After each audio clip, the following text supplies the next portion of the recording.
San Francisco MacWorld 1991.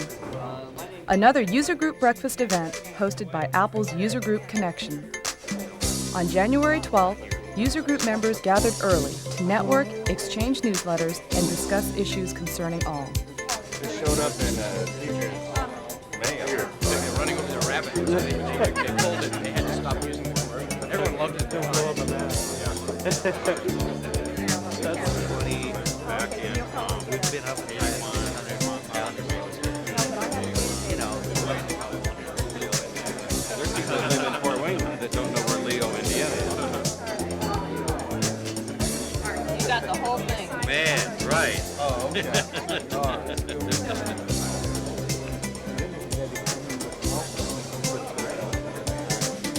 Good luck.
Charlie Schaff, acting manager, kicked off the meeting with the User Group Connection's State of the State address. Good morning and welcome to the first Apple User Group breakfast of 1991. For those of you who don't know me, my name is Charlie Schaff and I'm acting manager of the Apple User Group Connection. Craig Elliott normally manages the group, but he is on sabbatical at the moment and will return at the beginning of February. I have a few announcements to make this morning before introducing our main speaker, somebody who will give us a glimpse of the future. Right now, I would like to introduce the rest of the Apple User Group Connection team. I would first like to introduce Deanne Doherty, who is responsible for education user groups, both K through 12 and higher ed. Deanne, you want to step forward? Michelle Free, who's responsible for our communications program. Chris Marcoida, one of the marketing associates in the group, who is responsible for today's breakfast. So any complaints, talk to her.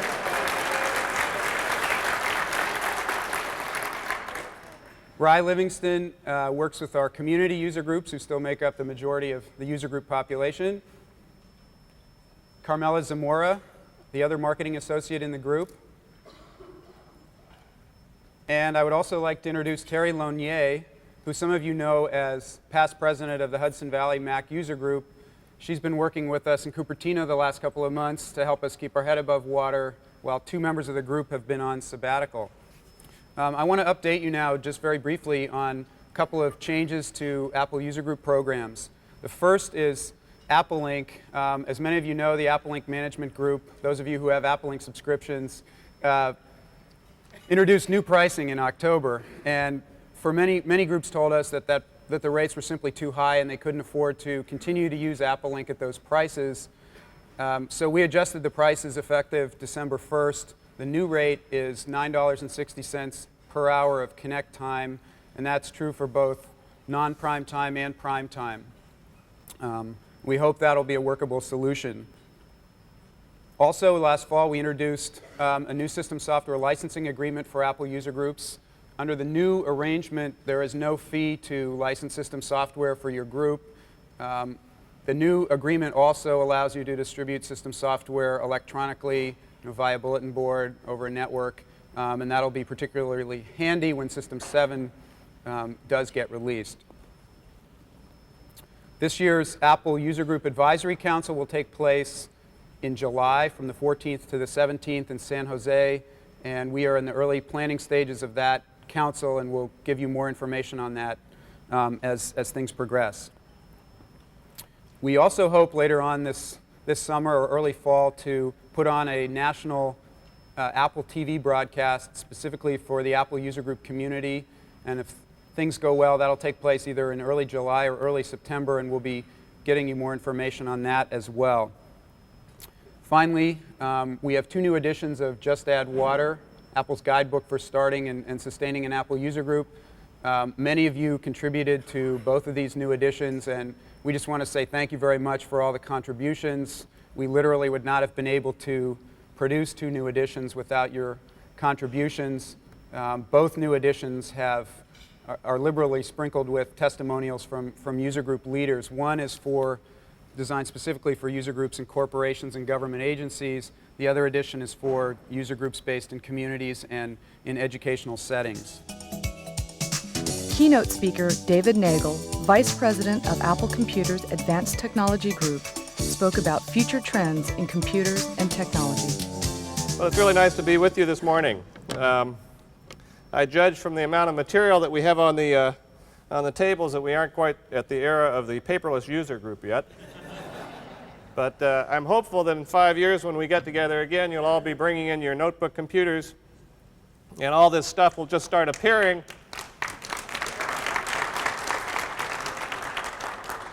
All this interesting stuff will just start appearing on your screens, your electronic paper, through the wonders of wireless communication. What I'd like to do is to take just a minute and tell you about what we really do, and perhaps issue a caveat about some of the things that we don't do. There are a couple hundred of us in Cupertino, and actually a few more groups scattered around the country. We have a laboratory in Cambridge, Massachusetts, and one in Columbia, Maryland, and we have some affiliates that are overseas. But most of us are in Cupertino, where Jim Davis, I don't know if you know Jim, a colleague of mine at Apple, remarks that the rubber meets the sky. ATG is sort of the closest thing that Apple has to a research group. And it's really sort of a funny mixture of research and technology development. One of the things that we don't do is to ship products. We try to influence as many as we can, and in fact that's when I ask John what he wants me to do, that's basically what he says, is I want you to influence products. We have had over the last few years a number of impacts, but I think the ones that you'd probably be most familiar with are, in large measure the Macintosh 2, the modular Macintosh architecture was really largely based on work that was done in ATG. HyperCard was done by Bill Atkinson, and the Apple Fellows are in ATG. So over the years we have had an impact. Over the last couple of years we've been developing some what I think are really exciting technologies and things that will have impact on the products that Apple makes increasingly in the future. And so what I'd like to do this morning is to give you sort of a little insight into those things. I'm not going to be able to give you a complete comprehensive catalog of all the things that we're doing, but I think I can give you a sense of the kind of work we're doing, and maybe some sense of how long it might be before you start seeing some of this stuff in products. Now, a lot of what happens in the computer industry depends either little or not at all on the work that's done in ATG. A lot of the things that affect really the kinds of computers that we can build and the kinds of computers that you can use really are driven by process improvements in the semiconductor industry. Actually, computer technology and information technology in general is really unprecedented in terms of the rate at which it's been improving. Over the last 30 years, it's something like 6 orders of magnitude, a factor of 1,000,000 improvement, sort of independent of how you look at it, whether you look at processing speed, price, size, weight, etc. It's really unparalleled. There's nothing else, no other technology in the history of humankind has really ever achieved those kinds of rates. For the last few years, the last, say, 20 years, the rate of progress has really been quite steady, and if you begin to look at what sorts of rates are likely to sustain themselves in the next 10 years or so, you find that memories are going to continue to increase by about a factor of 4 every 3 years or so. About every 18 months you can do a new process technology, and you do 2 of those in 3 years and you get about a factor of 4. You sort of more or less halve the size of the traces on the chips. Mass storage densities are getting faster and more dense by a slightly less rate. And in fact, if you sort of project these curves out, you get out around the year 2000, and you find the semiconductor memory is probably going to be just as cheap and certainly faster than rotating memory, unless some sort of a breakthrough is made, some sort of new optical technology or something of that sort. So it may be by year 2000 we won't have any rotating memory. We'll only have all solid-state memory. We can drop our stuff then, these portables, these notebooks that we'll be carrying around, and not do anything. Processor speeds is a slightly more complicated story because people every couple of years come along with new architectural ideas like RISC technology, which is clearly going to take over in the next few years from CISC, superscalar technologies, lots of pipelining and so forth.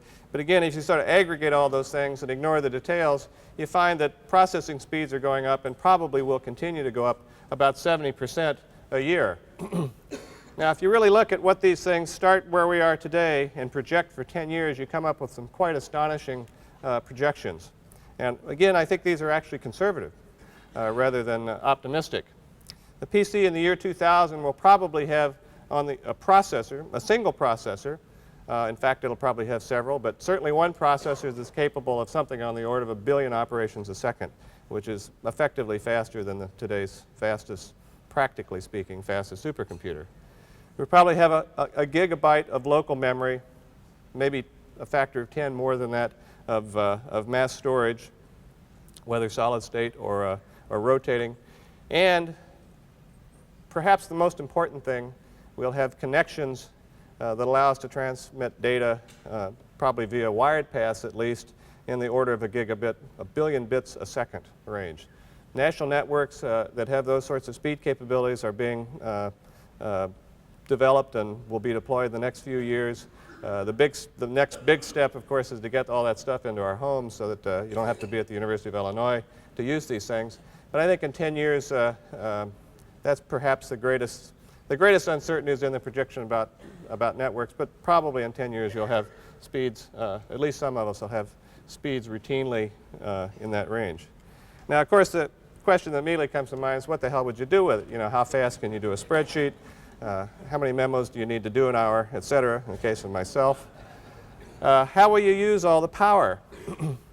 Well, I think one of the answers is going to be given, if you can see this, by taking a look at what's really happening in the PC industry or in the computer industry in general, which is fundamentally a new paradigm of computing.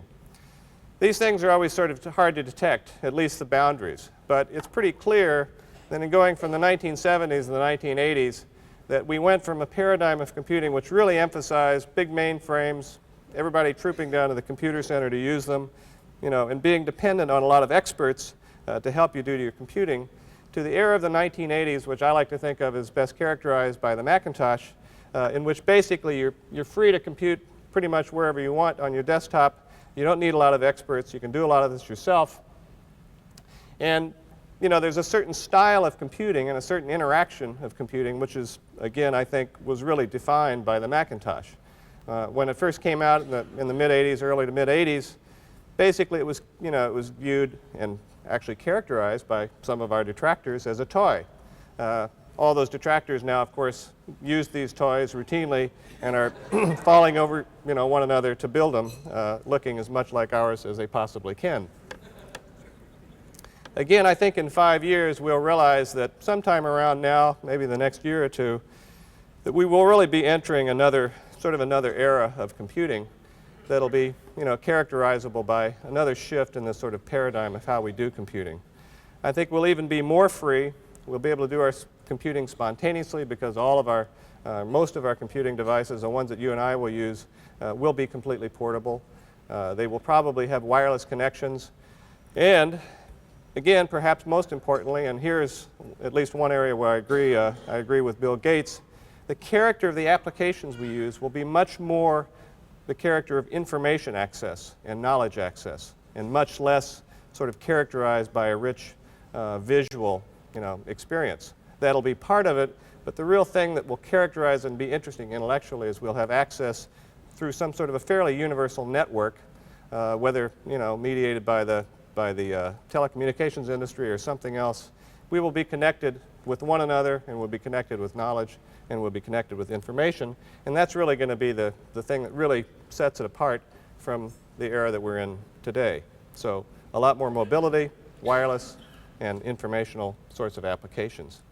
I think the first thing that's going to appear, and the first thing that's going to be most apparent, and actually that which has been talked about a lot, is this what's called multimedia. I actually like to think of it as sort of data-rich communications, and I think it's often sort of misunderstood. I think multimedia really, as a term, is sort of, well, first of all, it's sort of a weird term, both grammatically and semantically. It's not clear ever what it means. Can you have a multimedium? I'm not sure what the singular is. At any rate, it's often viewed as sort of a new industry or a new form of computing or something of that sort. What I really think it is just an elaboration or an evolution of what was already started with the Macintosh. Simple graphics, fancy fonts are going to become complex graphics, images, more interesting sounds, including speech, and we'll begin to get in the era of what I refer to as simulation or model-based graphics. Now, again, if you look at the kinds of power that these sorts of computing tasks, if you think of them as computing tasks or computation of algorithms represent, is pretty amazing. Sound compression, which is one of the first things, we introduced in the 3 new computers we introduced in October. 2 of the 3 have built-in sound. That was not accidental. We think that sound is going to become, as well as some of the other things that I'm going to talk about, as ubiquitous as the mouse. One of the virtues of the Macintosh, and I think of Apple in general, is the realization that when you begin to make things like this universally available, the developers will do really fascinating things with them. And so, as the technology develops, we're going to be incorporating this sort of thing into our computers at the greatest level of integration possible. But even compressing a sound, a second of uncompressed, raw, very high fidelity sound can represent in 2 channels as much as 100 to 200 kilobytes a second of data. You can fill up a disk, even a large one, very fast with that. So you really have to look at ways of compressing it. In some cases, you have to do things like sample rate conversions and so forth. And because sound is, you have to do this very fast, you have to do it in real time, you're talking about lots of processing power on the order of tens of millions of operations per second. The current RISC processors that you can sort of feasibly buy today have processing powers in the order of 10 MIPS. So, you need virtually a whole very fast processor to do this kind of processing. And that's really just a beginning.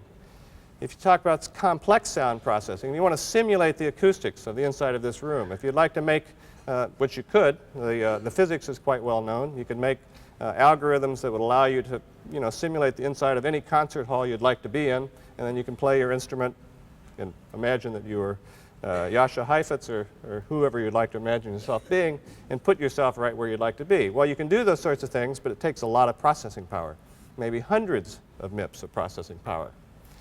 Spoken language understanding, which I'll get into in a second, has really been the holy grail of computer science for years, and we are just on the threshold of being able to use it. Lots of processing power.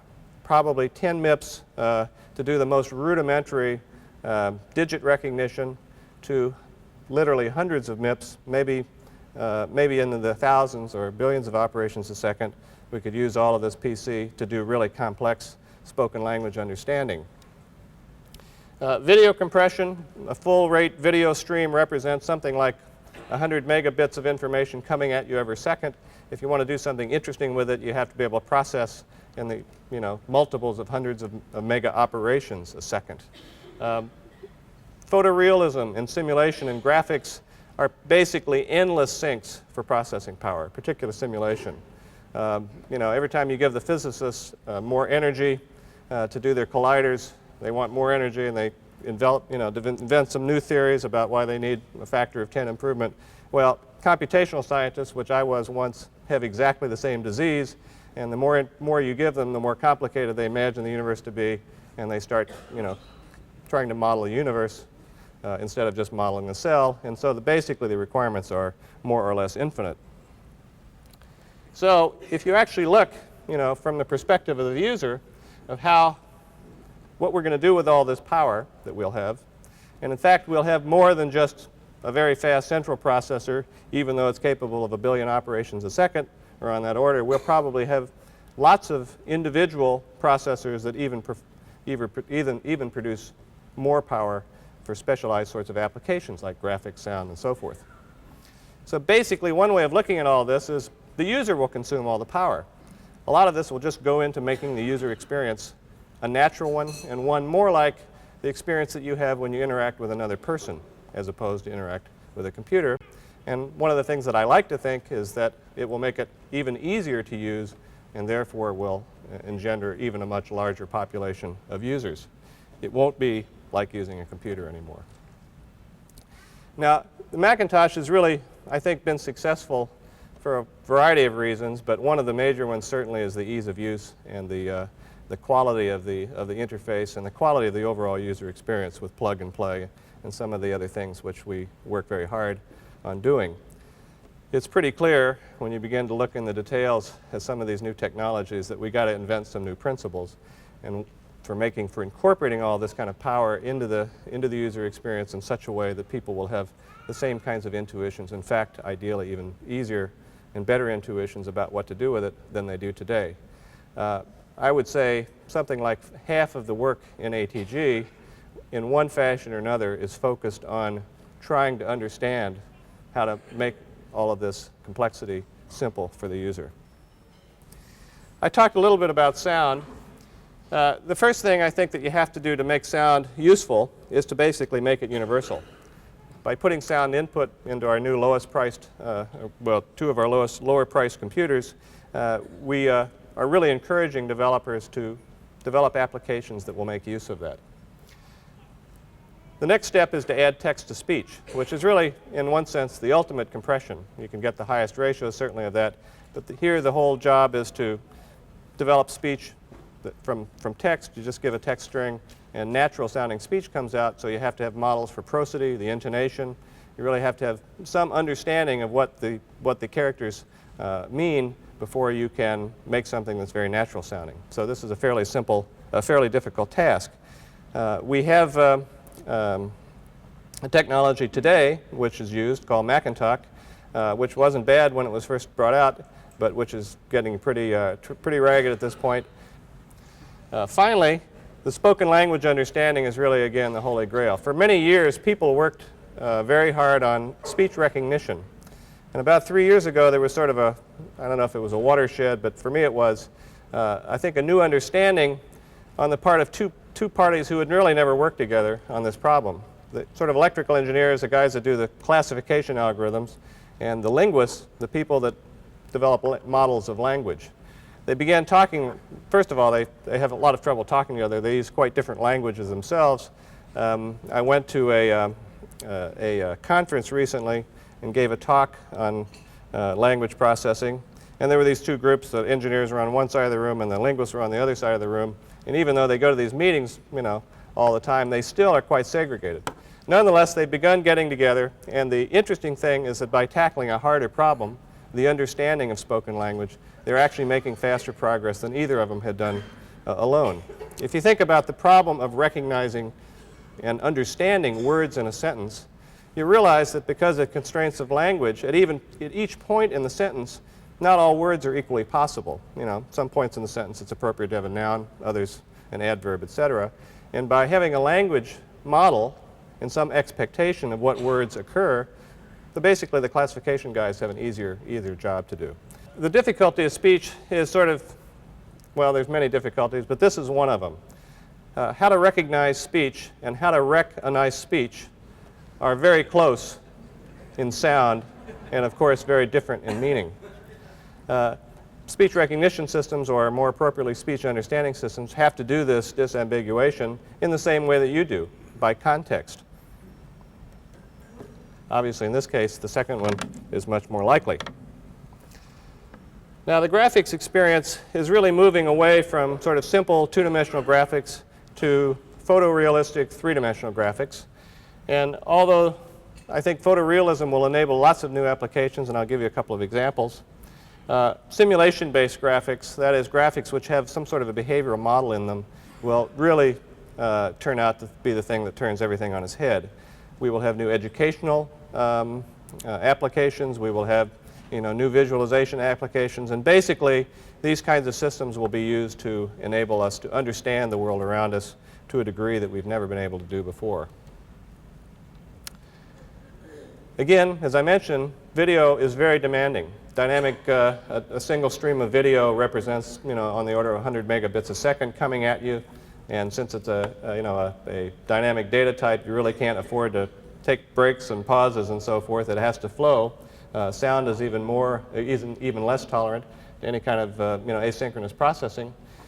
So you have to process it very fast, and because there's so much data, again, as much as sound, you can sort of square the requirements for sound and you get the requirements for video. So we will fill up whatever disks we have very, very fast unless we learn how to do compression very, very well. That's another area where I'll show you that a lot of progress is being made. Now, the performance and complexity is going to vary, and I think over the next couple of years as this stuff sorts out, it's going to put a real burden on the users to try to understand all of these things. Some of these compression things work great in software for decompression.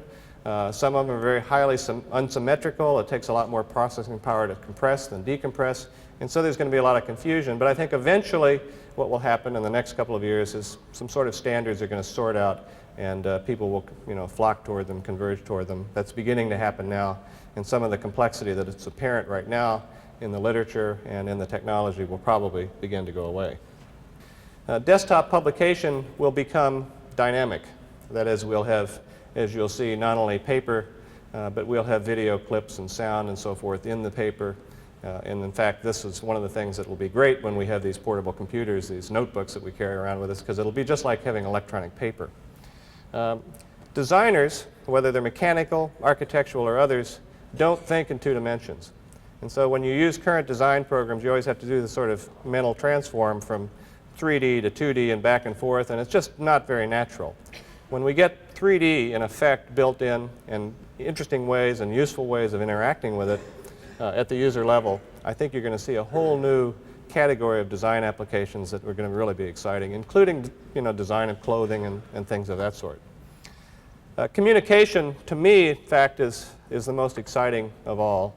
When we have the ability to compress images, compress video, do it very fast, and pipe it around, suddenly we will have the ability to communicate with one another, sort of like being there. Because we have remote labs in ATG, we have a video conferencing facility that uses video compression. It's very expensive. It's about a $50,000 box on each end. But it really makes for a much more interesting meeting than either talking to someone on the phone or having them fly out from Cambridge, every couple of weeks. Certainly more interesting to them. But I think in a couple of years we'll have these kinds of capabilities on our desktop or in our laps. And that's going to be, I think, a major source of real qualitative change for the user. The access to information and knowledge, once we're all wired up, people will start providing a variety of information and knowledge services. In fact, this is a point of interesting contention right now among the telephone, the RBOCs. They would like to get in this business, and they're currently prohibited from doing so by the divestiture order. So there's a lot of sort of casting around and sorting around right now in the telecommunications industry about who's going to provide the ties, the pipes, and who's going to provide the stuff. And it's sort of one of the situations where lots of people want to provide both. So that's going to be another area of a lot of chaos over the next 5 or 10 years. But I think at the end of it, it will sort out, and we will routinely have access to information that now we'd have to go to a library, and in fact, probably most libraries can't even get. What I'd like to have is access basically to the Library of Congress. And finally, through better visualization tools and probably beyond that, virtual realities, some people often talk about, we really will just have a whole class of new tools for understanding understanding nature and understanding the complexity of life, whether it be scientific life or otherwise, or the rest of us, the normal people, as I like to think of us. So we will have tools really for understanding and experiencing data. things that we now look at graphs, we will be able to experience.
It's time to get to work.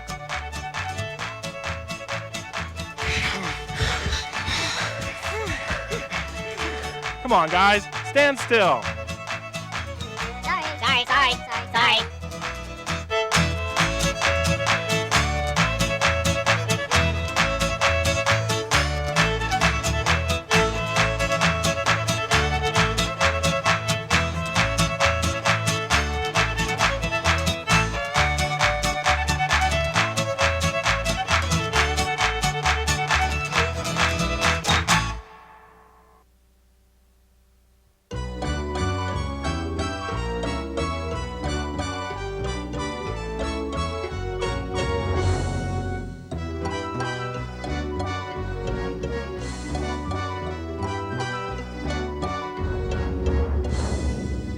Crank up the trapeze, Louie. Sure thing, boss. All the way to the top. It's gotta look dangerous. Right. Hey, boss, that worm kid's still here for the audition. What about the new lion tamer I asked for? No way, boss. Not after what happened to the last one. Nobody's got any guts in this lousy town. But this kid's real keen, boss. He's been waiting all day. Yeah, break my heart. So, kid, you want to be in the circus? Okay, show me what you can do.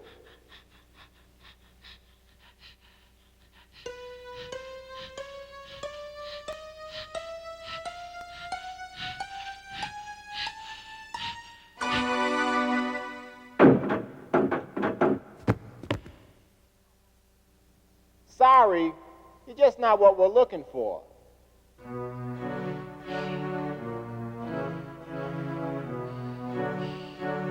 Hey, wait a minute. I got an idea. Go and grab the end of that rope. Go on, kid. Trust me.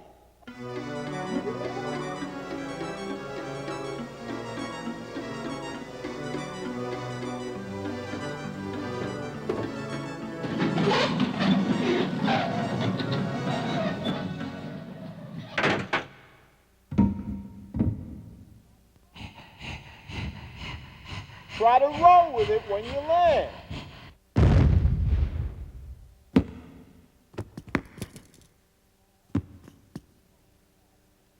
Uh-huh.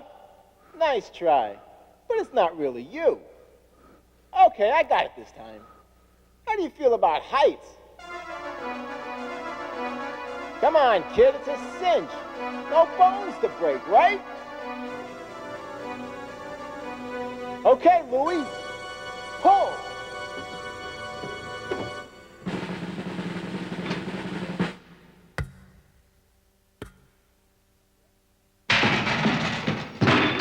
Hey, kid! Speak to me, kid! Speak to me! Louie, get the dock!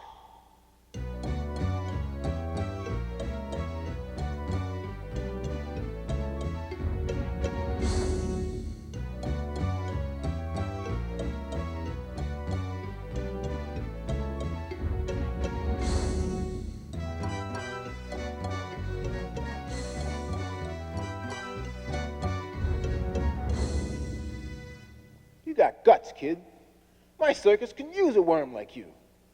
Now tell me, ever thought about taming lions?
first contestant is Phil Goldman, an engineer with General Magic.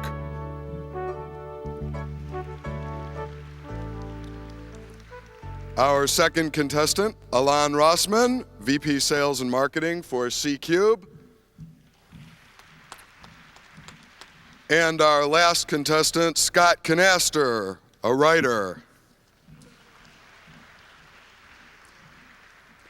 Now entering the studio is our host, Mike Costello, Director of the BCS Mac User Group. Thank you, Bob. Yes, right. Good morning, contestants. Good morning, everyone, and welcome. Although it may not be obvious, all of our contestants today do share something in common. They were all early developers of the Macintosh with Apple, though none of them remain there. Scott, tell us a little bit about what you did in those days. In those days, well, I answered 10,000 questions from developers, and I answered some of them correctly, and that's why we had probably a total of 5 applications the first couple of years of the Macintosh. Well, glad to have you here today, and I'm glad you survived the questioning. Alon, how about you? What did you do back then? Well, I was the guy enticing developers to call Scott. So I was just traveling, telling them there's a guy who knows over there, go call him. A job well done, I'm sure. Glad to have you here today. Phil, I understand that you've written most of MultiFinder as we know it today. Is that true? No, that's not true, but I did eat most of the Twinkies during the time MultiFinder was developed. In any case, you're in the MultiFinder About box, is that right? That's true. Well, we hope to see a lot more of MultiFinder in System 7. We hope things are going well. Let me just review a bit of today's ground rules. In Macintosh Jeopardy, we will be spotting our contestants' 1,000 points. There is also one daily double concealed somewhere on today's game board. And contestants, please remember to phrase your response in the form of a question. Alon Rossman, as the employee having first left Apple Computer, oh, I'm sorry, excuse me. Let's fill in the dollar values on today's board as we review today's Jeopardy categories. The categories are menu bars, was, jobs, or God. In this category, the contestants will attribute quotes as having originated with Steve Wozniak, Steve Jobs, or the Bible. Dog cows, the name's the same, acronyms, and kitty cereal.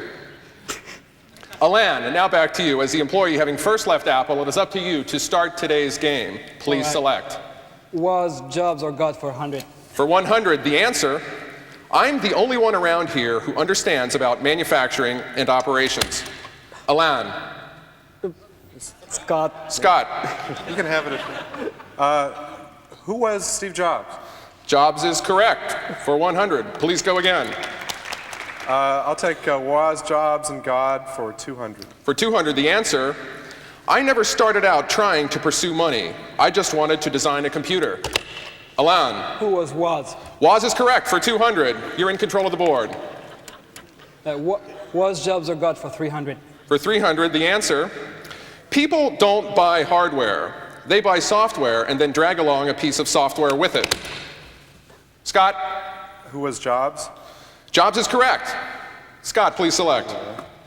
Let's continue with the unholy trinity for 400. For 400, the answer, it's dumb to be afraid of secrets. It's impossible for a secret to be kept forever. Phil. Who is God?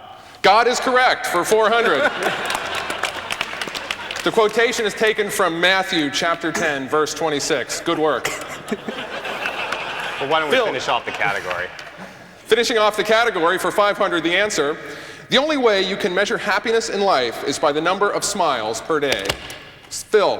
Who is God? No, I'm sorry, that's wrong. Scott. Who was Was? Was is correct for 500. Well done. Scott, please select.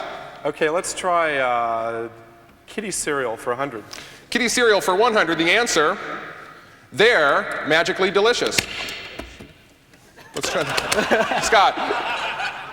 What are Lucky Charms? Lucky Charms is correct for 100. Kitty cereal for 200. The answer, it's Calvin's, of Calvin and Hobbes fame, favorite cereal. Scott. What are sugar bombs? No, I'm sorry, I can't take that.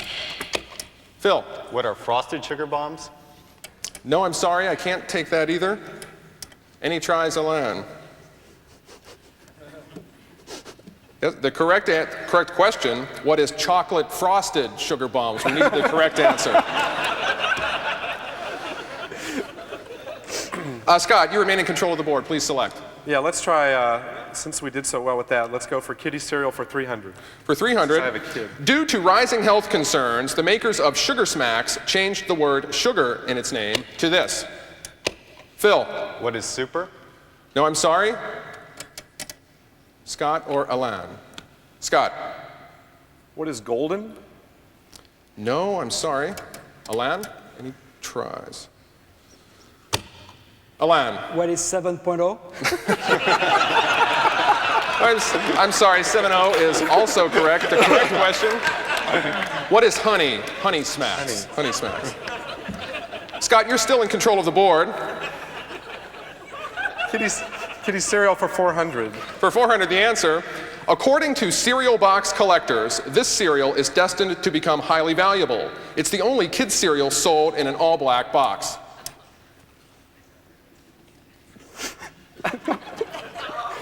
Come on. No tries? Scott? What is next cereal?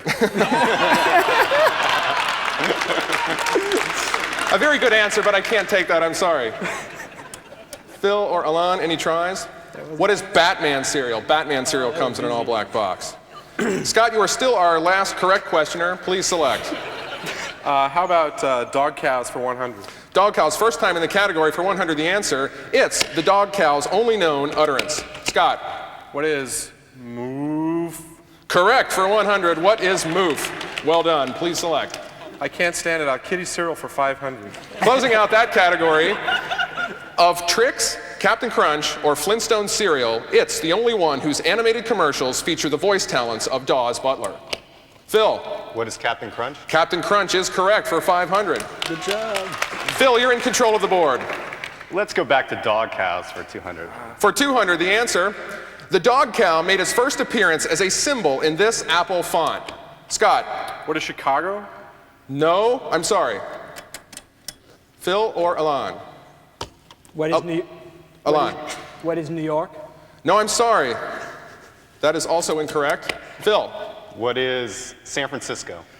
No, I'm sorry. That too is an incorrect answer. The correct question, what is Cairo? The Cairo font. Yeah. Okay, our last correct questioner was Phil. Please select. Dog cows for 300. Please. For 300, the answer. It's the dog cow's real name. Scott. What is Claris? Claris is correct. Claris with a U. C-L-A-R-U-S. Trademark. From TechNote 31. Scott, please select. Let's go dog cows for 400. For 400, the answer, a dog cow, as properly depicted by Apple DTS, has this many spots. Phil. What are 3? What are 3? Correct for 400. Phil, you control the board. Dog cows for 500, please. Closing out the category, though normally found in the Laser Writer's options dialog box, the dog cow is a horse in this international version of system software. Scott. What is Arabic? Arabic is correct for 500. Scott, please select. I'll take acronyms for 100, Mike. Acronyms for 100, the answer, S-A-N-E. Scott. Standard Apple Numerics Environment. Correct for 100. What is Standard Apple Please Numerics? continue. Okay. Acronyms for 200. The answer, IWM. Scott. What is Integrated WAS Machine? Correct for 200. Acronyms 300. Answer, VIA. Scott. What is Versatile Interface Adapter? Correct for 300. You control the board. Acronyms for 400. The answer, TCP/IP.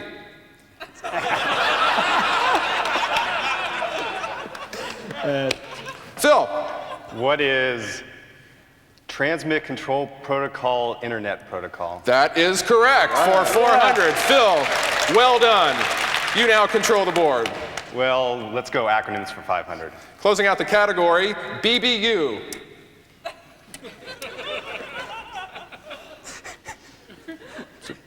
Surprised at our early... Alain. Bulletin Board University. Not even close, Alain, I'm sorry. Any tries? I'm surprised early Macintosh developers taken from the Macintosh SE where it appears the Bob Bailey unit. What is the Bob Bailey unit? Phil, you still control the board. Please select. Let's try the names the same for 100. For 100, the answer, the author of Quick Draw or the star of BBC's Black Adder. Let's try that again. Phil. Who is Atkinson? Who is Atkinson? Correct for 100. I didn't know anyone. Phil. Let's try names the same for 200.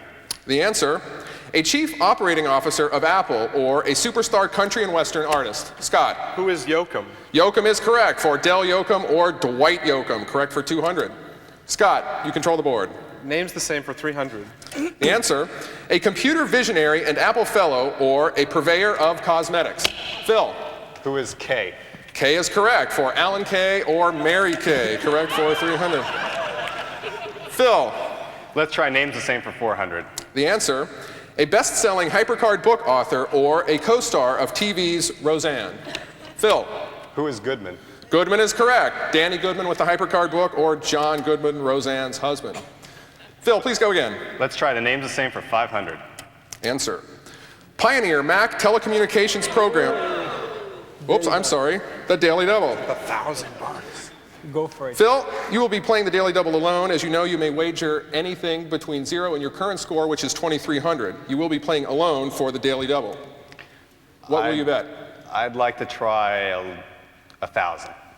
$1,000.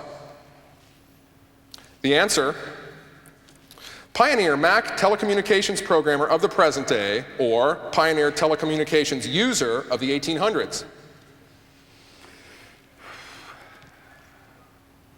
Who is Watson? Watson is correct. Can you name the two people? Scott Watson from Red Ryder and Watson, who was Alexander Bell's sidekick. Phil, one category remaining. Let's try for 100. For 100, menu bars. File, edit, scan, disinfect, protect. We're looking for the program. Phil. What is Virus RX? No, I'm sorry, that's incorrect. Any more tries? Correct question, what is disinfectant? Disinfectant has that menu bar. Phil, you still control the board. Let's try menu bars for 200. For 200, answer. File, edit, archive, view. Scott. What is Stuff It? Yeah. No, I'm sorry. Alan or Phil? Alan? What is disk doubler? Disk doubler, no, that too is incorrect. Phil. Politically. What is retrospect? No, I'm sorry, retrospect, also incorrect, although Scott was close. What is compactor? The menus for compactor. Phil, please select. Menu bars for 300, please. Answer. File, edit, mode, image, select, window.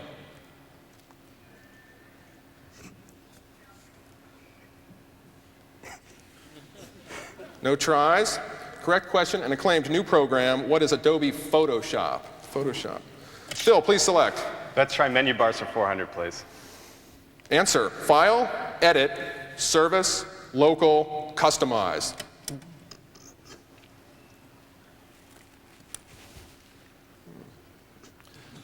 Correct question, getting back to Watson. What is White Knight? White Knight, new version of Red Ryder.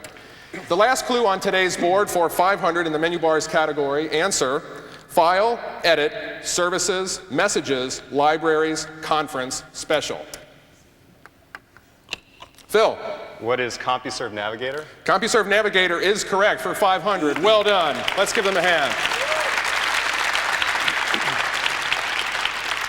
Let's review our scores. In third place, Alan Rossman with minus 100 points. Followed in second place by Scott with 2,400. Currently leading, Phil with 3,500 points. Going into Final Jeopardy. Alan, in Final Jeopardy, you may not compete. I'm sorry. Contestants are limited to persons with positive scores. Let's now move to Final Jeopardy. And let's have a look at today's category. Today's category, life before Apple. As our contestants prepare their bids, let's go back to Bob for an explanation of today's prizes. Thank you, Mike. Today's contestants will receive a beautiful, rich Corinthian leather disc caddy with the BCS logo on it. And now, back to you, Mike. Thank you, Bob. Have the contestants prepared their bids? No. Let's finish up those bids.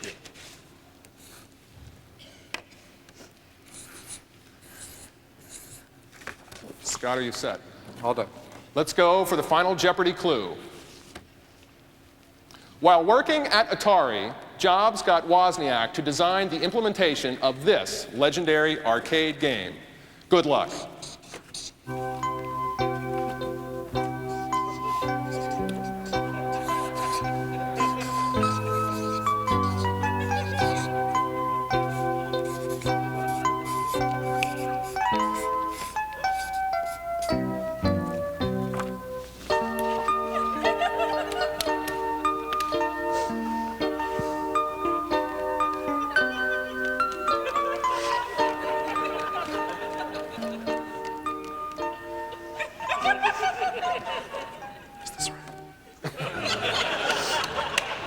Okay, I see that our contestants are finished, and I wish them well.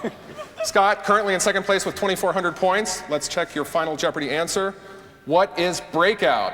Is correct. Let's see what you did. 1,200 points added to 2,400 is 3,600. Moving now to Phil. Phil, let's check your response. What is Pong? No, we know that to be wrong. What did you risk? He bet 3,500, leaving 100 points. Scott Canaster, congratulations. You're our first elimination winner. You'll be joining us this afternoon in the finals. Thank you very much.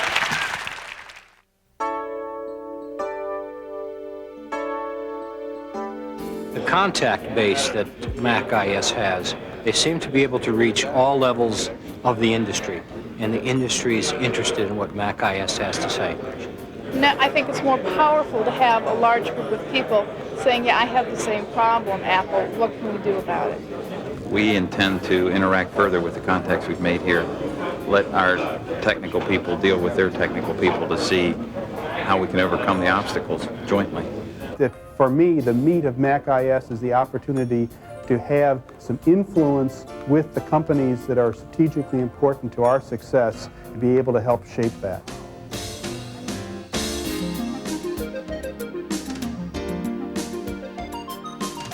MacIS, managing Apple computers in information systems. MacIS was created for business and institutional leaders to address the issues of integrating Apple computer products and services into the IS environment. A nonprofit organization, MacIS brings together a select group of senior information executives from corporations, government agencies, and educational institutions. MacIS sponsors 2 annual conferences where the members can meet, exchange ideas, and participate in roundtable discussions with industry experts and key Apple executives. These innovative forums share a common theme: to help you maximize your investment in Apple Macintosh technology. The philosophy of the organization is to try to bring value to its members, to try to bring together people that have a common set of interests, a common set of needs, a common set of problems, and probably a common set of opportunities. We've got people from universities, we've got people from businesses, we've got people from government, we've got people from the military.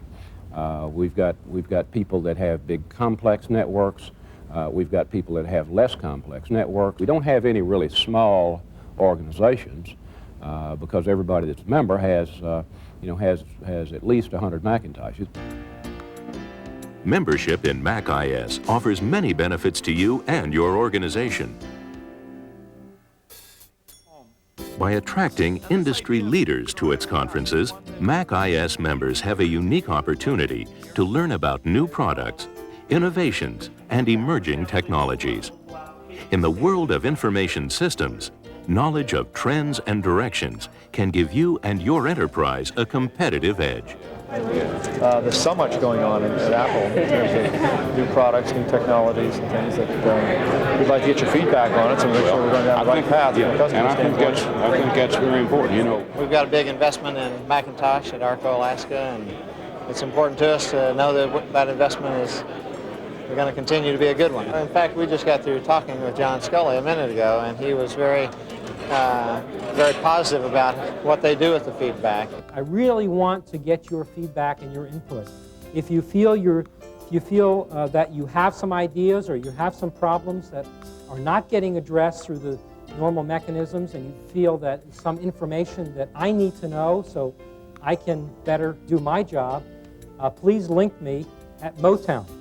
The two reasons for the existence of macOS is information exchange amongst peers and leveraging Apple and related vendors. Let me just quickly touch on the future direction of some of these applications. What we're doing now is we're timing our major releases to come soon after Apple's next system software update, which is... It's obvious, I guess, if you think about who we had as a keynote speaker this session, Bill Gates, that we can, in fact, have some impact and some influence on a firm the size of Microsoft. Members are encouraged at the conferences to deliver formal presentations to their peers on specific applications in a more detailed forum. These presentations offer valuable techniques and solutions for integrating Macintosh technology into the IS world. Member presentations are what pays the bill, if you were, for me, in terms of when I get value out of a macOS conference. A member presentation is what reimburses my company for my time, for my air travel, for the attendance. In this case, on the first day, a member presentation of the Apache system by EDS potentially is that one bit of information that's paid for the activity to date with macOS. First of all, Apache can be used for two things. We can use it as a study only, or we can use it as a specification for an automated system. The member sessions this time were just excellent. Presentations were excellent. There's a lot of good information there. With a little bit of custom development on our own part, that we could create a robust architecture that would integrate. As a result of hearing the presentation, I spent some time offline with the presenter. I've got it arranged for some of our folks to go and visit with CSX and share ideas, and that's what this organization is all about. There's 1,500 employees in the company for Domino's Pizza Distribution, and there's 1,500 baseball cards here. And people like this stuff. I mean, from Domino's Pizza to Prudhoe Bay, certainly they're different applications, but there's an underlying fundamental success story there that I can turn or tweak and reapply it within our company. That's what I'm looking for here, and I'm finding it here. I'm finding it here, across the board. The opportunity to exchange ideas and experiences with your peers can enhance your organization's productivity and profitability. Members receive tremendous advantages by sharing solutions to common concerns in an informal, non-competitive atmosphere. We're looking for more than just presentations when we come here. We're looking for other people that are trying things and trying to figure out if we're on the right track or aren't we. For the investment, if you look at what you pay for things today, you get a tremendous return in terms of access to a large group of the businesses and government people that are dealing with the same problems in Mac. We read MacWeek and things like that, MacWorld, but still getting out, you get more personal, candid comments about what's really going on and what direction you should take and what people have tried and what they haven't tried. That's what it's all about. It's the hallway talk. It's actually visiting their site when I'm in the when I'm traveling or I'm going through that city. I can give them a call. I can stop in. We talk about things here, and informally, it opens up a lot of avenues for me.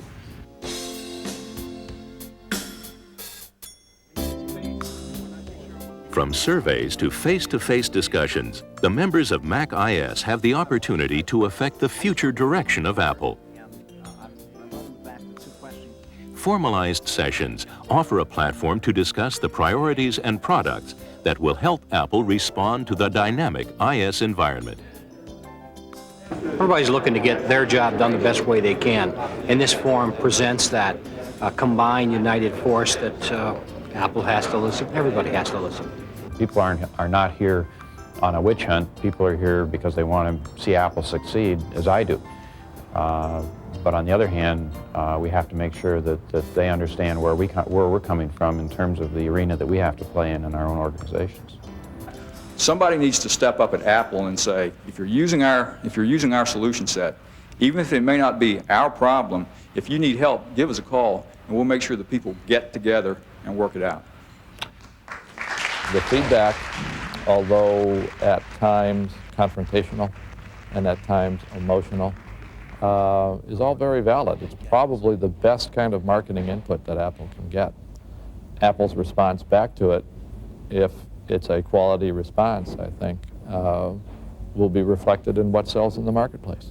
When you bring a whole bunch of people together, we represent a whole lot louder voice. We can sing together and make a lot more music than we can individually.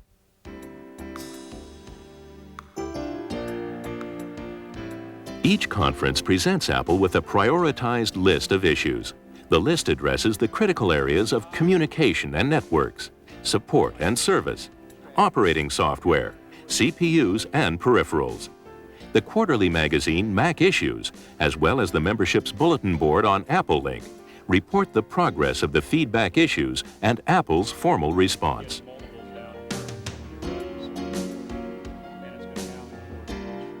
From exchanging information to the direct influence of Apple, Mac OS representatives not only provide, but receive a constant flow of communication on the latest trends, topics, and technology in information systems. Mac OS offers many benefits to business and institutional leaders who are constantly challenged with maximizing their IS investments. Everybody goes away with new ideas, hints, tips, new contacts, the ability to network with your peers. It's all benefits of being here. If I were interested in recruiting somebody to Mac OS, what I really would tell them is, do you really care what Apple Computer does? If what Apple does or doesn't do affects their success, then they ought to be here.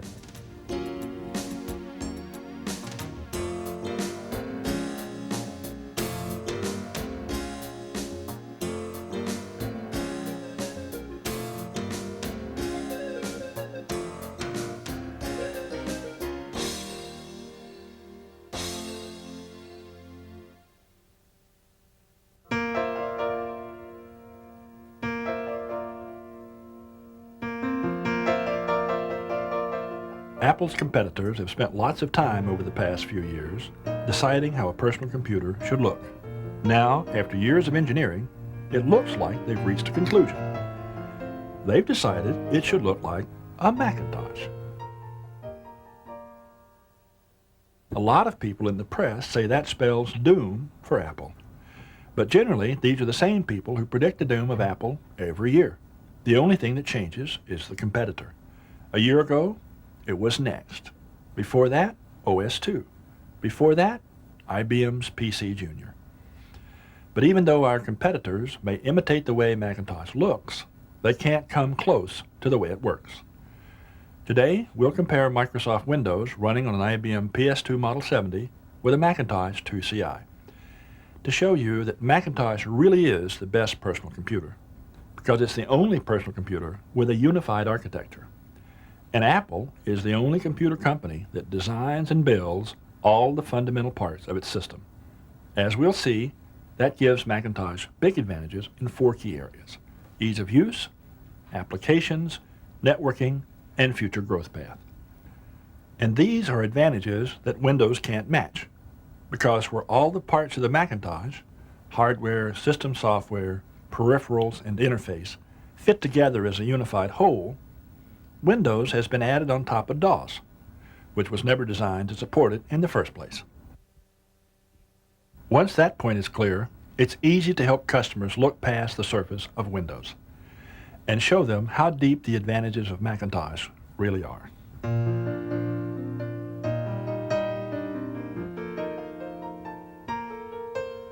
A Of all the advantages that Macintosh offers, the one people know best is ease of use.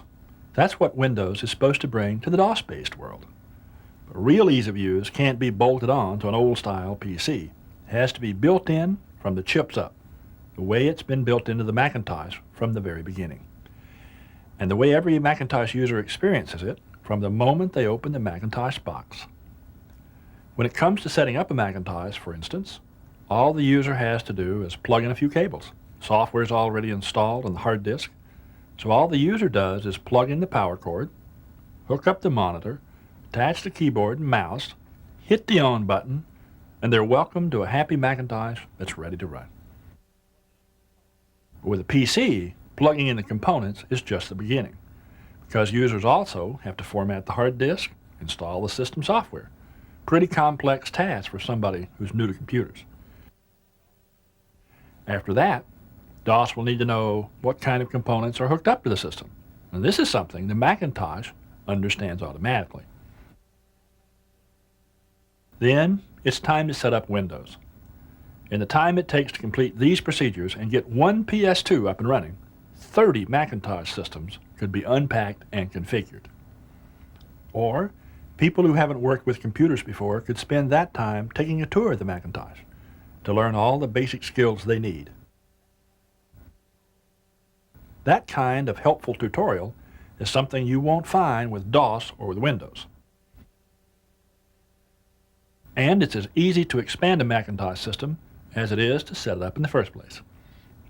With a SCSI connector, a standard feature on every Macintosh sold today, we can connect peripherals like a hard disk, a CD-ROM drive, a scanner, in seconds just by plugging them in. And we can have all these devices hooked up to the Macintosh without using up any of its expansion slots. So we can add a second monitor or even a third and work with all of them at the same time. Now let's see what it takes to configure our IBM system with the same kind of peripherals. Since the Model 70 doesn't offer a SCSI as a standard feature, we'll have to install individual interface cards for each peripheral, using up every one of our expansion slots. And since the operating system can't recognize hardware without our help, we'll have to run installation programs to configure the devices properly. We can't add any extra monitors to the IBM PC because we've used up all the slots. But even if we had the room, the extra monitors wouldn't do us any good because standard IBM PCs aren't designed to use more than one monitor at a time.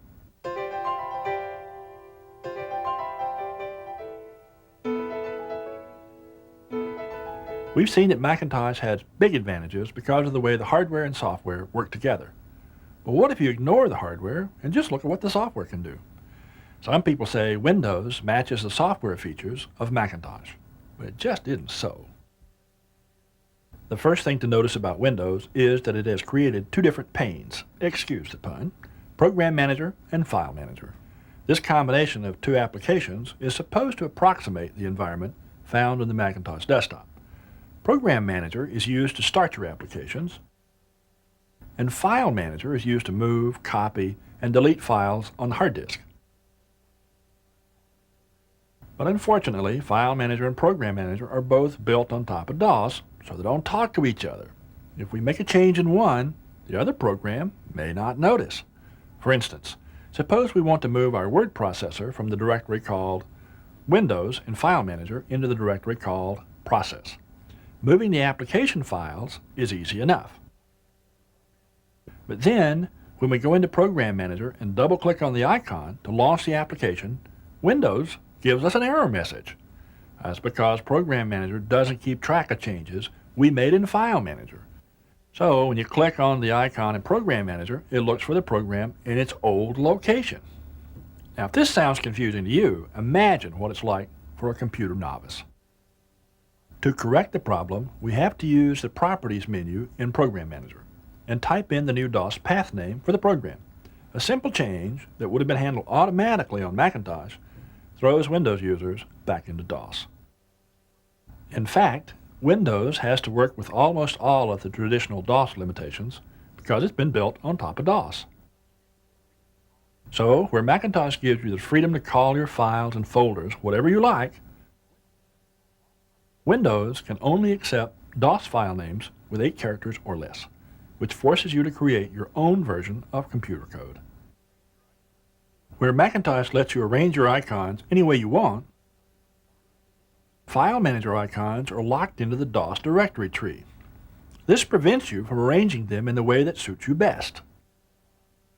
And where the Macintosh can respond when you make a physical change to the system, like inserting a diskette, Windows isn't connected so closely to the hardware. So when you put a diskette into the IBM PC, it doesn't notice it until you tell the machine that the disk is there. Even worse, when we remove our first diskette, insert a new one, and try to look for a file, Windows displays the old disk directory on screen. This forces us to use a new command, refresh Windows, just to look at the files that are actually in the drive. Now Macintosh does all of this automatically. But the unique combination of power and ease of use in Macintosh means more than convenience. It also translates into superior performance. Several independent studies have shown that Macintosh programs generally run faster than their counterparts in Windows. For instance, here's Microsoft's own PowerPoint program running on the Macintosh 2CI and the IBM Model 70. Which computer would you rather use for a critical presentation?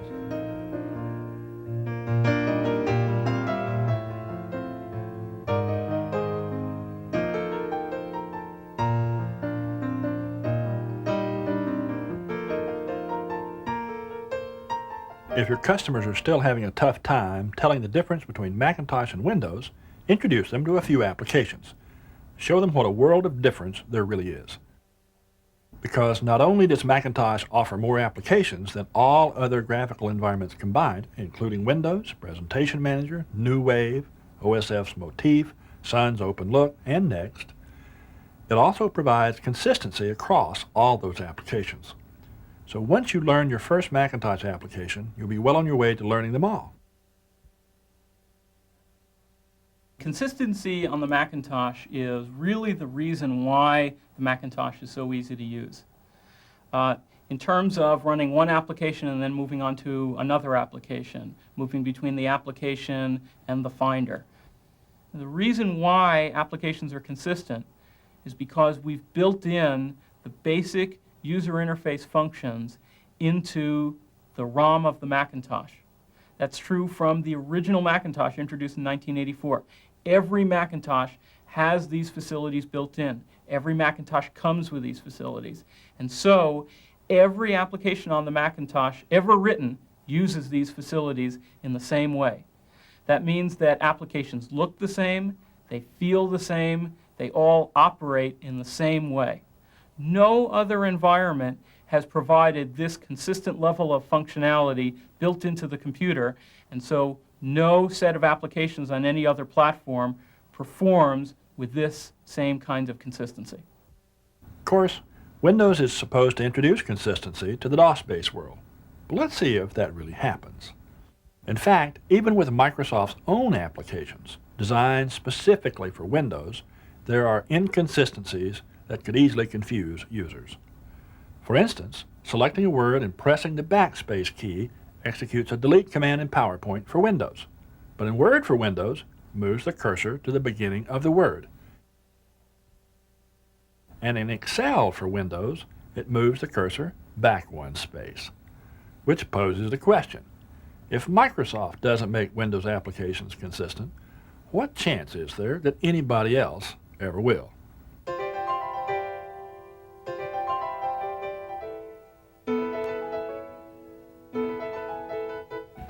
Conventional wisdom has long held that MS-DOS platforms offer the best connectivity, but reality indicates otherwise, because the unified design of the Macintosh incorporates connectivity features at every level of the architecture, with a network connector built into every Macintosh ever sold, with a native networking protocol, AppleTalk, incorporated into the Macintosh's operating system, with built-in tools that give users access to networking services and features with classic Macintosh simplicity, and with networking applications that connect Macintosh with all the most widely used networking environments, including TCP and OSI.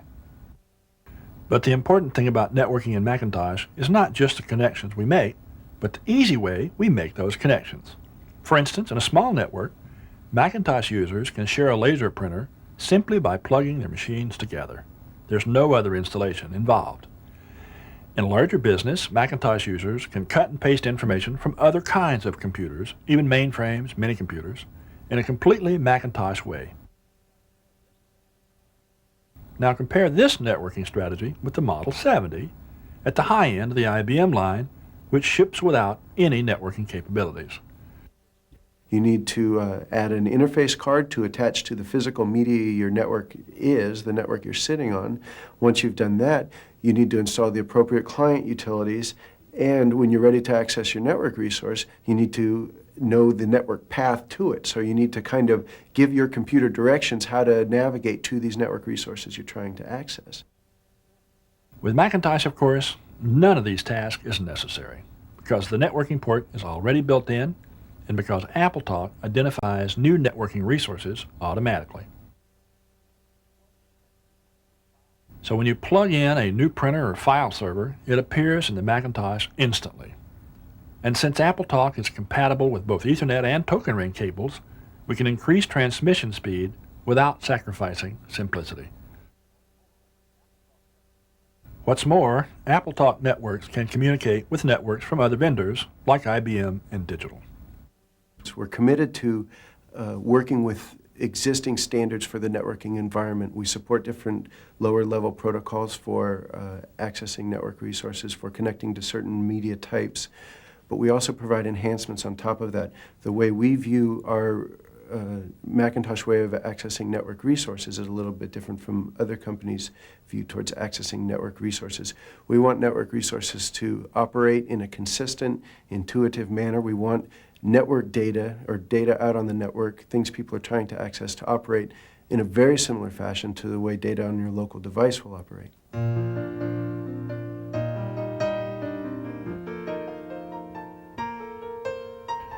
So far, we've seen some of the advantages that set Macintosh computers apart. Now let's look at what ties them all together. That's a track record of smooth, uninterrupted growth that includes the introduction of revolutionary new products like the laser writer, continuous enhancements like high-resolution color displays, and convenient multitasking. And since every Macintosh shares the same basic components and is based on the same unified design, they can all take advantage of these new innovations. Which means the investment users made in a Macintosh Plus 6 years ago is worth even more today.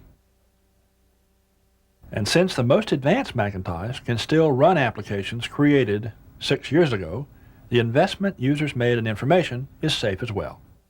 That kind of backward and forward compatibility simply isn't available in the DOS-based world, as the release of Windows 3.0 clearly shows.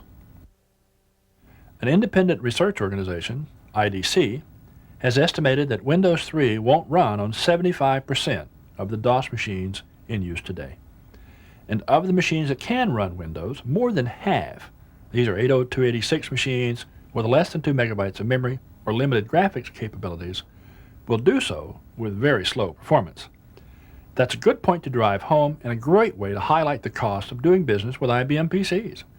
Because even the newer IBM machines, like the Model 25 and the Model 30, can't run Windows 3. And the mid-range systems, the Model 3286 and the Model 50Z, may require additional memory or system enhancements to deal with Windows.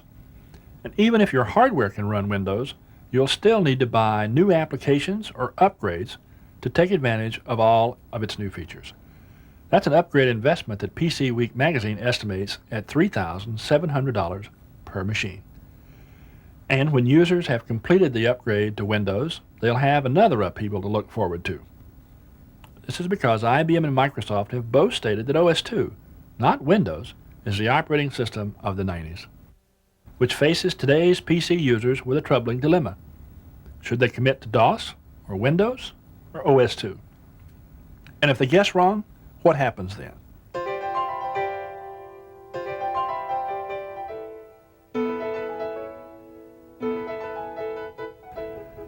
Another myth that sprang up in the wake of Windows 3 was that Windows can deliver all the benefits of the Macintosh on a less expensive DOS-based machine. Now this is odd, considering the price of this Macintosh 2 CI is actually lower than this comparably equipped IBM Model 70. Of course, some PC companies charge less for their machines than IBM. But the cost savings of a PC clone also come with some risk, that the manufacturer will go out of business, that product support will be spotty, that there may be incompatibility or product quality problems. But more important, the cost of buying a computer is not the same as the cost of owning it. When you factor in training time and other ownership expenses, independent researchers like the Gartner Group say Macintosh is thousands of dollars less expensive to own than a PC running Windows. Macintosh and the PC have about the same administration cost, but Macintosh has lower support costs, lower operations costs, which include the time users spend trying to learn new aspects of their applications as they work. For a business, these savings go straight to the bottom line in improved productivity. For an individual user, they save something even more important than money, your time. Because with Macintosh, you can spend more time getting your work done instead of figuring out how to do it.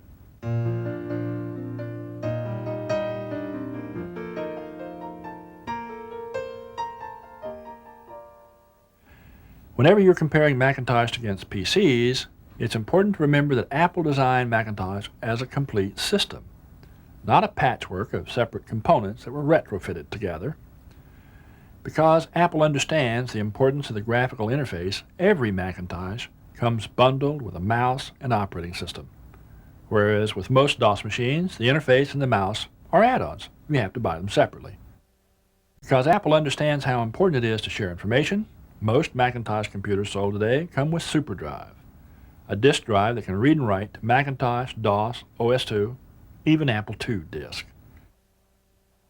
And with third-party products like SoftPC, Macintosh can run DOS, even Windows applications, so you can preserve your investment in software and information. Because Apple has foreseen the importance of sound in computing, every Macintosh comes with sound hardware and software built in. While the IBM PC can't do much more than beep, a Macintosh can do all this. I know you're going to like the curve fit on this last set of data. It's just what we need to take to Dean Whitlow. That gives Macintosh users a jump on the future in areas like voicemail and education. Elizabeth was a beautiful princess. She lived in a castle and had... Because Apple understands the future of color in computing, Macintosh can display up to 16.8 million colors on the screen without special software. Compare this with the majority of DOS machines, which still work with the VGA standard, which offers only 16 colors.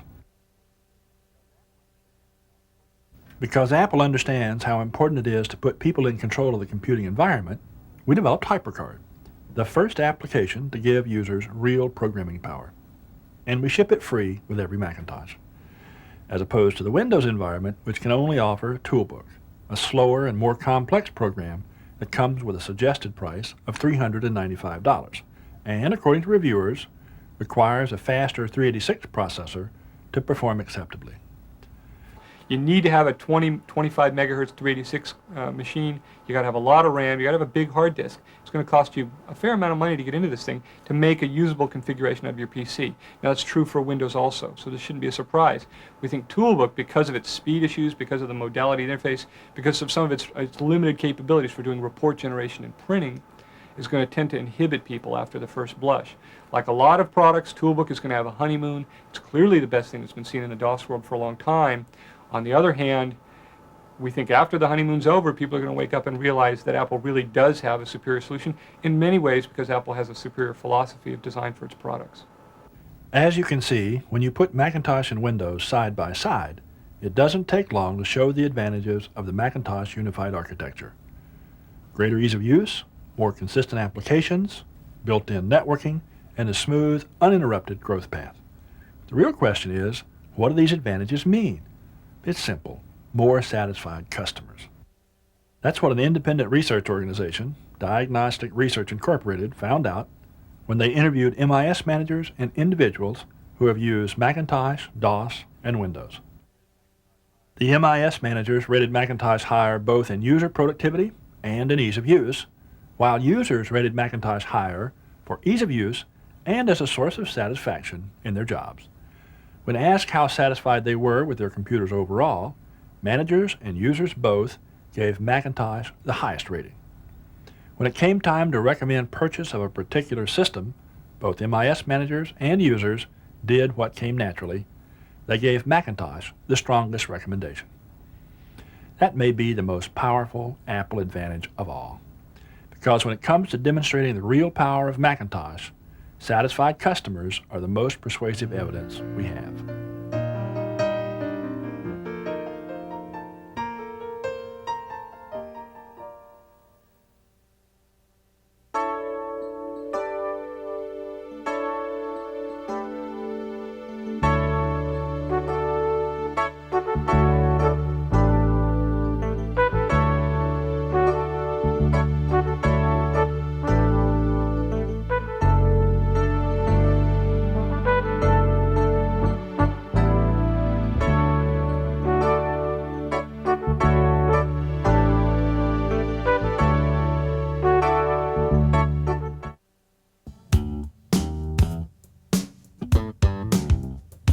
You are about to witness true confessions and learn the truth behind AppleLink, Apple's online information and communication service.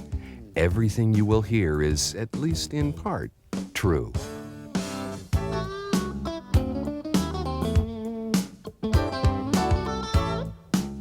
We've been hooked since middle of '87. I'm an AppleLink junkie, there's no question about that. The first time I tried AppleLink, I said, this is how online services should work. It's the only way of doing business with people at Apple.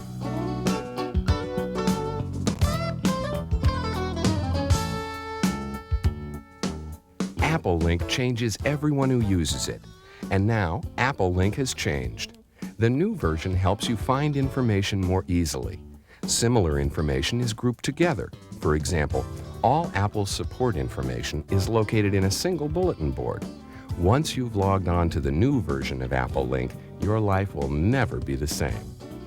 The interface is clearly very intuitive. The icons have been consolidated, so there's one major icon that has others that are subsets organized in a really logical manner. AppleLink's probably made me more intelligent. That's really nice. It's very easy to use AppleLink. Well, no, I definitely have become more intelligent. How about you? Yeah.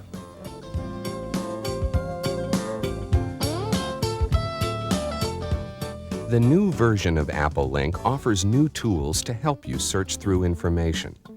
It's easier to follow and participate in group conversations on the new discussion bulletin boards, which connect questions with replies.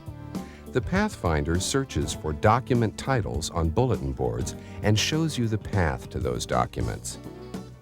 And by putting information you access frequently in your own personal area, it's easier to get around. Well, I particularly like the feature in the new version of AppleLink that lets you create a personal menu of the areas that you access most frequently. The feature I liked was the Pathfinder that gives you the ability to search through the different bulletin boards, and it'll give you the pathway to that information within each bulletin board. These discussion bulletin boards support the idea of conversation threads. So once I get involved in a conversation, it's very easy for me to move forward or backwards in conversations and keep track of what people have been saying. Yeah, the discussion bulletin boards will make us even more effective at serving the developer community. 2 thumbs up then for the new version of AppleLink.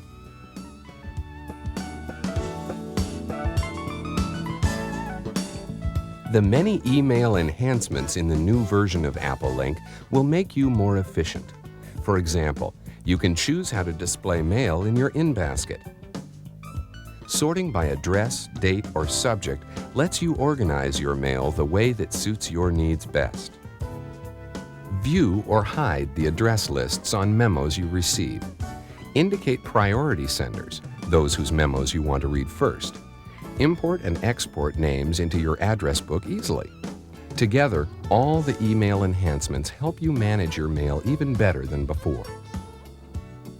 The enhancements to the new address book feature make it a lot more convenient to search for someone's address and pasted into the memo that you're sending. The new AppleLink product will enable me to send enclosures much more cleanly and completely. Because when you get 40, 50, 60 or more messages a day, you need tools that let you sift through that information much more quickly. Well, I was probably sending her 3 or 4 links a day. The way AppleLink serves our community is pretty simple. It just facilitates really easy communications. So I go into the inbox and there's like these torrid memos from Guy Kawasaki. It definitely improved my love life, but 2 of the dates have totally struck out.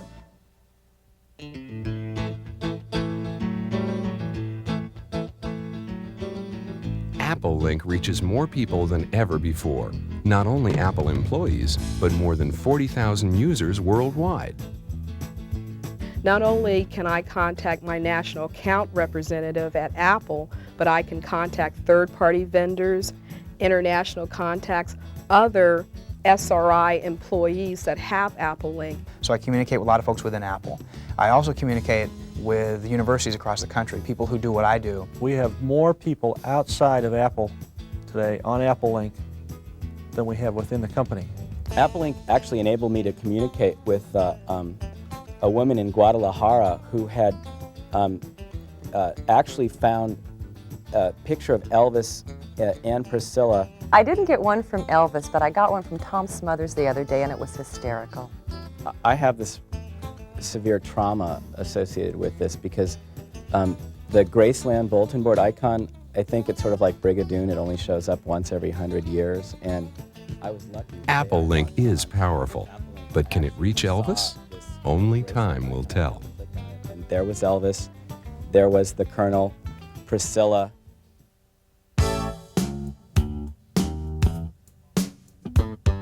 When you're bombarded by information, you really have to have tools to be able to filter information and find information very, very efficiently. And I think Apple, the new version of AppleLink, really addresses that. It's become a standard tool with all of our thousands of developers, and they use it to communicate among themselves as well as communicate with Apple, and it's the primary vehicle we use for supporting them and serving them. AppleLink is one of the reasons why dealing with Apple Computer is the best relationship that I as a reseller have with any vendor. AppleLink is to online services what the Macintosh is to personal computers. 1 link a day, that's all we ask. That's all we ask. The truth. The new version of AppleLink will make you more productive than ever before.